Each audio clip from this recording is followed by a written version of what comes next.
खुलुमबाय गिबि बयनिबोसिम आरो नोंसोरो निउस मिडियानि बाबामोननिसिमबो आंनि गोसो गोरबोनिफ्राय खुलुमनाय सिबिनायखौ बावहोग्रोबाय आरो लोगोसे नोंसोरो जा सोंदों बिनि फिननायखौ आंखौ गुसुङै होनो सानबाय।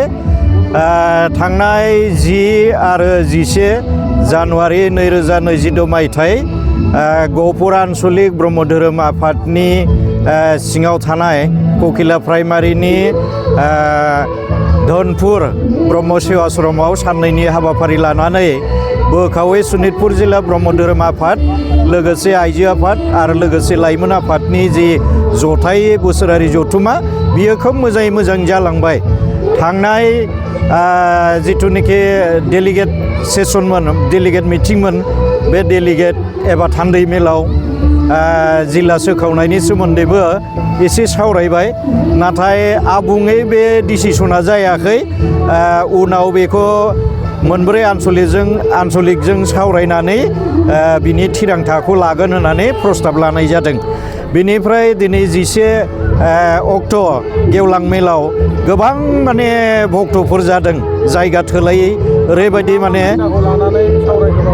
आयदाया बिदिनोसै धोरोम सान्थौ बिजिरनाय आरो लोगोसे गाहाय आलासि जोंनिनो दुलाराय ब्रह्म धोरोम प्रसार संसदनि गाहाय प्रसारक मानगोनां मुस्रि मनरन्जन ब्रह्म, लोगोसे लेङाइ गाहाय प्रसारक मानगोनां मुस्रि रबिराम बसुमतारी आरि हमनानै गोबां बर' फरायसा आफादनि बर' थुनलाइ आफादनि बिदिनो सरजाबनानै गोबां आलासिफोर फैदों आरो जथेस्थ' माने मिटिङा साक्सेसफुल जादों।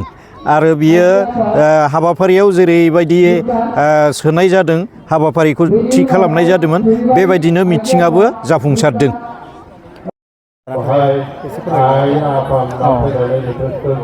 गिबियावनो आङो जोंमा गुरुनिसिम गोसो गोरबोजों खुलुमनायखौ हरनाय जाहैबाय। ओम पुर्ण ब्रह्म ज्योति सरपाय नमः। दिनै जोंनि बोखावजायै सनितपुर जिल्ला ब्रह्म धोरोम आफादनि खुंगा 22थि बोसोरारि जथुम्मा, 17थि आइजो आफाद जथुम्मा आरो 23थि लाइमोन आफादनि जथुम्मा साननैनि हाबाफारिजों खुंनो लानाय दिनै नैथि साननि बेलासिनि गेवलां मेल। बेवहाय बोखावजायै सनितपुर जिल्ला ब्रह्म धोरोम आफादजों हांख्रायना लेंहरजानाय गेदेमा आलासि बाबामोनहा जौसाङाव फैनानै गावबा गावनि मेहेरगोनां बिबुंथिखौ लाखिलांबाय। जोंनि बोखावजायै सनितपुर जिल्लानि सिङाव गासै 4 आन्सलिक दङ आरो गासै दखरा दालाय आफादफोरबो दङ। बे भक्त आइ आफामोनहा दिनै बे साननैनि हाबाफारियाव बाहागो लाफैनानै मेहेरगोनां बे जथुम्माखौ जाफुंसार होफैबाय। दा बेवहाय सनितपुर जिल्ला ब्रह्म धोरोम आफादा आंखौबो गाहाय आलासि महरै हांख्रायनायाव आंबो फैनानै बाहागो लाफैनानै भक्त आइ आफामोननि सिगाङाव सैथो धोरोमनि बिबुंथि बायदि बायदि शास्त्रनि बिबुंथिफोरखौ आंनि रोंगौथिनि गेजेरजों जा एसे हायो आं फोरमायबाय। आं सान्दों हयथ' बे भक्त आइ आफामोनहा आंनि बे बिबुंथि लाखिनायाव हयथ' मोजां मोनदोंखौ आं सान्दों। दा बेवहाय माखासे गेना गोरोन्थिफोर जालांबायदोंब्ला बे बाबा आइमोनहा निमाहा होगोन आं बेखौ मिजिंथिबाय आरो सोरजिगिरि जोंमा गुरुनिसिम आङो गोरोन्थिनि थाखाय निमाहा बिबाय।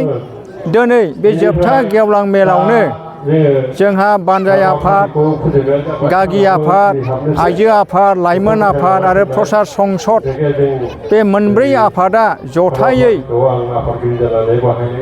लोगोसे खौसेयै नाजालायनानै बे मेलखौ जाफुंसार जाहोबाय। फैगोन बोसोरफ्राव नैबे 2026 मायथाइनि फैगोन बोसोरफ्राव अधिवेशन जायोब्ला जाहाथे दिनैनि बायदि जेरै लैहोर फैनानै अधिवेशनाव बाहागो लाफैदों, बै फैबाय थानाय समफ्रावबो जाहाथे लैहोर फैनानै बाहागो लाफैयो बेखौनो आङो दुलाराय ब्रह्म धर्म प्रसार संसदनि गाहाय फोसावगिरि जानानै आं खावलायबाय आरो आं बेवहाय फैनानै बानजाय आफादा गागि आफादा आंखौ जेरैबायदि बानजायबाय जेरैबायदि जाहोबाय लोंहोबाय आं बेवहाय जोबोद गोजोननाय मोनदों आंनि गोसो सिङाव जेबो गेना गोरोन्थि आङो जेबो सानाखै बयबो भक्त आइ आफामोननिसिम बे देग्लाय बोसोरनि अधिबेशनाव बयनिबो खाथियाव आंनि गोसो गोरबोजों सिबिनाय खुलुमनायखौ हरबाय आरो सुंद' बिबुंथिखौ आं एसेयावनो बुंना फोजोबनाय जाबाय। बोखावजायै सनितपुर जिल्ला ब्रह्म धोरोम लाइमोन आफादाबो बे गागि आफादजों लोगोसे समानै गोदोनिफ्रायनो खुंबोबाय थाफादों। दा बे जिल्ला लाइमोन आफादाबो गावसिनि लाइमोननि जौगानाय हाबाफारिखौ मैया थान्दै मेलावबो गुवारै सावरायदों। बे लाइमोन आफादा बे ब्रह्म धोरोमनि सायाव फोसावनो थाखाय देहे केहे नाजादों। दिनैनि लाइमोनानो गाबोननि गागि आफादनि बिबान जाहैगोन बिबान मोनहैगोन। बे आसिलाखौ लानानै लाइमोन आफादाबो गोख्रोङै नाजादों। गागि आफादजों मोजां सोमोन्दो थानानै गागि आफादनि मोनफ्रोमबो बिथिङाव आफाद सामलायनायाव जिल्लानि सिङाव थानाय आनसलिकफ्राव प्रसार खालामहैनायाव लाइमोननि सांग्रांथि हाबाफारि लानायफ्राव गेदेमा सुबुंफोरखौ आलासि महरै लेंहरनानै बेसेन बरहा बिबुंथिनि गेजेरजों भक्त आइ आफामोननि सिगाङाव मेहेरगोनां बिबुंथिजों लाइमोन आफादनिफ्राय गोबां बोसोन होबोबाय थानाय जादों आरो बे जिल्ला लाइमोन आफादा मिरु लाइमोन आफादजों लोगोसे थाफानानै लाइमोन आफादनि जौगानो गोनां जौगालु सानस्रिफोरखौ बिसोरो सानै हयै फालिदों मानिलांदों आरो देग्लाय मिरु लाइमोन आफादनि जिथुनाखि बोसोरारि जथुम्मा बेवहाय जोंहा गलाघाट जिल्लानि अइरामघाटआव जागोन।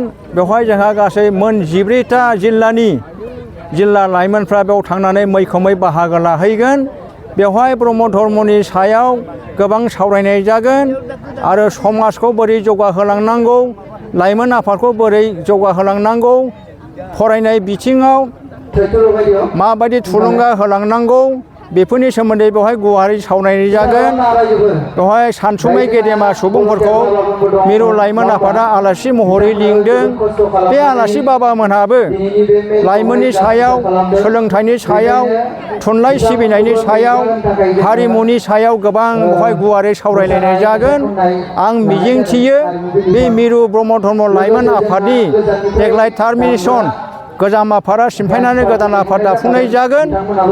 जाहाथे बे गोदान आफादाबो फैबाय थानाय बोसोराव थांनाय गोजाम बोसोराव जेरैबायदि खुंदोंमोन जेरैबायदि दैदेनलांदोंमोन बेबायदिनो बे गोदान आफादाबो मोजाङै मोजां दैदेनलांनो हाथों।